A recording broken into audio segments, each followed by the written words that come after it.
À notre aventure de vinification, nous avons aussi eu le souci d'évoluer dans notre mode de culture de la vigne vers une viticulture plus respectueuse de l'environnement. Et c'est pourquoi on a fait le choix de travailler notre vignoble en viticulture biologique. Ça signifie d'une part, comme on l'a vu tout à l'heure dans la vigne, qu'on n'utilise plus du tout de désherbants chimiques pour maîtriser les adventices au sol, qu'on va travailler la terre afin de favoriser la vie microbiologique. Mais ça signifie aussi, par ailleurs, que pour protéger la plante contre les agressions, notamment les maladies cryptogamiques que l'on rencontre chez nous, qui sont l'oïdium, le mildiou, qui sont malheureusement inévitables et contre lesquels on est obligé de lutter en prévention.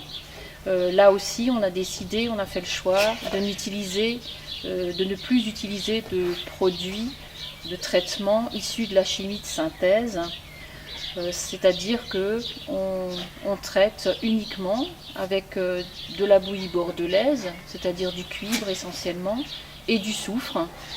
Et en revanche, pour essayer de réduire les doses de cuivre, pour qu'il y ait néanmoins un métal lourd qui va s'accumuler dans le sol, et pour diminuer autant que possible cette incidence, on utilise également en complément les plantes telles que l'ortie que vous voyez ici sous forme d'ortie sèche, également de la prêle que nous avons récoltée l'année passée, que nous avons fait sécher. Et donc on va utiliser ces plantes en tisane ou en décoction de manière à la fois augmenter la résistance naturelle de la vigne face aux agressions, mais en même temps aussi, ces plantes ont un effet naturellement anti-cryptogamique, donc elles vont permettre aussi de protéger la plante contre ces agressions de champignons, et en même temps, ça permet de réduire l'utilisation du cuivre en diminuant les doses.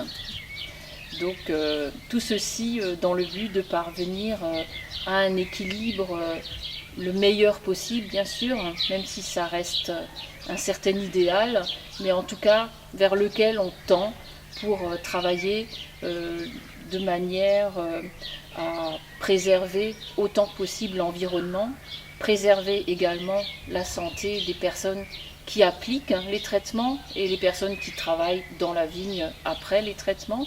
Et au final, bien entendu aussi, éviter autant que possible les résidus dans le vin et donc protéger aussi la santé du consommateur.